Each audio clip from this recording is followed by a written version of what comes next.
All right, good morning, everyone. Isaac Schroeder, Agronomy Sales Specialist with Superior Ag.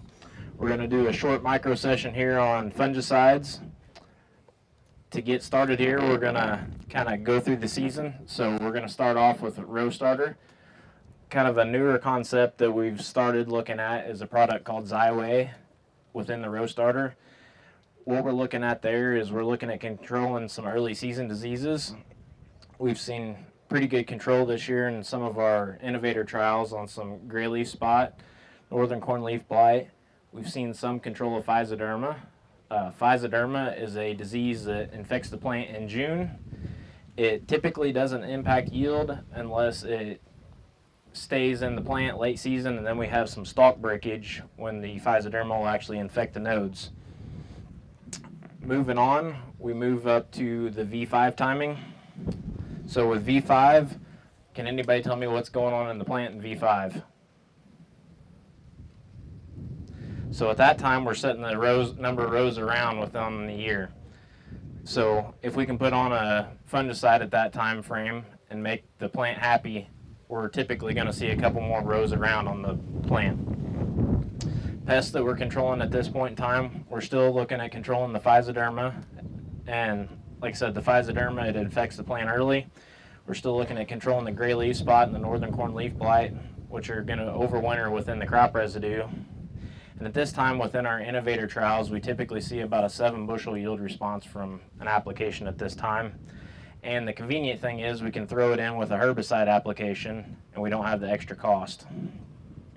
Moving forward, kind of a newer concept of putting on fungicides, we're looking at a V10 application. So can anybody tell me how big V10 corn is? It's about chest high. So the great thing about it being chest high is a lot of our sprayers can still get over it adequately and we don't have problems with needing an airplane. So at this point in time, we're going to catch the tail end of physoderma control. We're also still going to control the gray leaf spot, northern cornleaf blight. At this time, we're still determining the length of the year. So we've already set our rows around where we're setting the length. So we can maybe add a few more kernels to the tip of that ear. And then in our trials over the last couple of years through our innovator system, we've seen about a 21 bushel per acre response to that application. Moving forward, the most popular, a lot of you are probably already doing, is the R1 application or at tassel and when we start silking. At this point in time, we've got our ears set, but we can still hold on to some kernels on that tip of the ear through pollination. We can also throw in an insecticide to keep the silks healthy and keep from Japanese beetle from feeding on the silks. Pest at this time, we're still controlling the gray leaf spot, northern cornleaf blight. At this point in time, we start having southern rust show up potentially, and then also some stalk rots. So a lot of you guys have got experience with southern rust now since we've had it the past few years, but we know it can just absolutely shut the plant down and cause lots of issues. This is our most economical or our highest return on investment application. The issues that we run into is, one, you've got to have a very high clearance sprayer, or we've got to put it on with an airplane because of how tall the corn is. So that's what holds some people up with some of the small creek bottoms and stuff that we have in this part of the world. It's hard sometimes to get into the field at this point in time.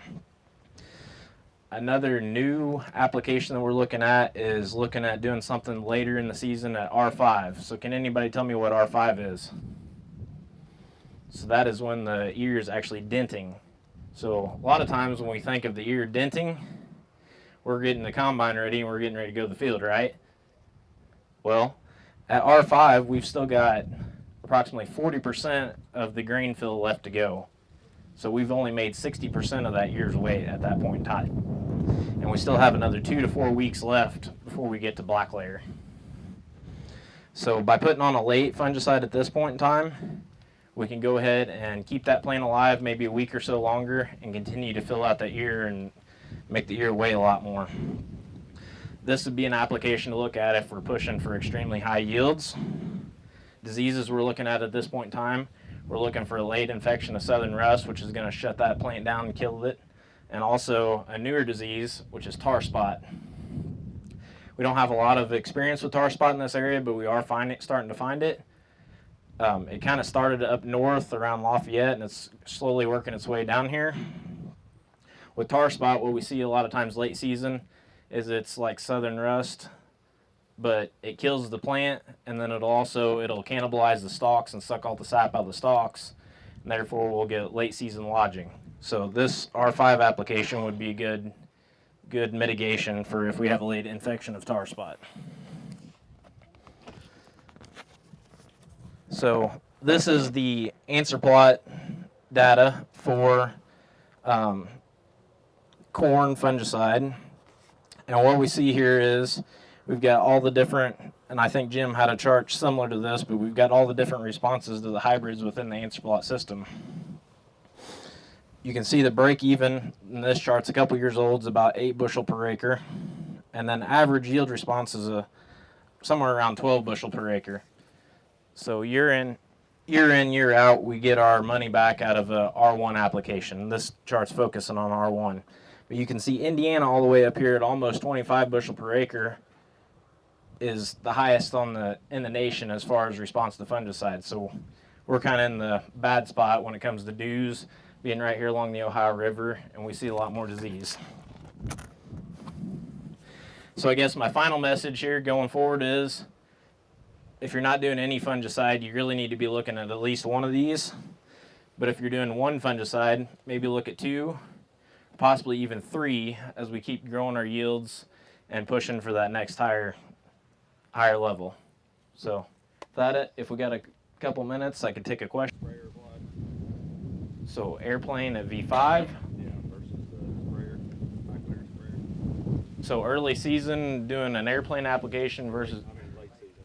So late season doing anything. So as far as Superior Ag and getting over the acres, we don't have enough equipment right now to get across all the acres. So we haven't done a lot of trialing as far as one versus the other. What the companies tell us that we get products from is they really don't care which method we put on, or whether it be the ground rig or the airplane. It's just a good idea to put it on.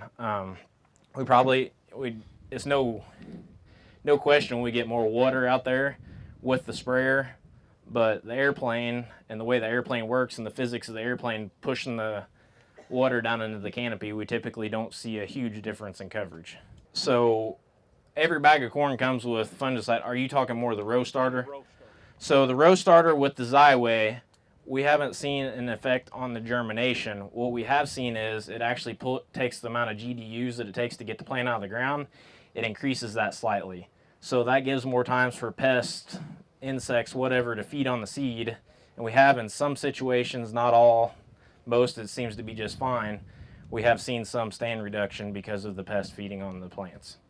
Especially with as cool and wet as we were this year, it took a lot longer for the seed to get out of the ground. Absolutely. I mean, everybody's got different problems. So southern Indiana, like I showed you right here, being on the Ohio River and all the moisture that we get, the heavy dews of a morning, we seem to be at kind of the worst area for disease in all of the Midwest. So typically year in, year out, we're going to see a higher ROI to a fungicide than most other areas of the country. But like this data here, that includes the whole nationwide. So a lot of their trials are on the Xyway. I think a lot of guys were running 15.2 bushel per acre, and I do not remember what the cost was right now off the top of my head, but check with your salesman and he can get you that information.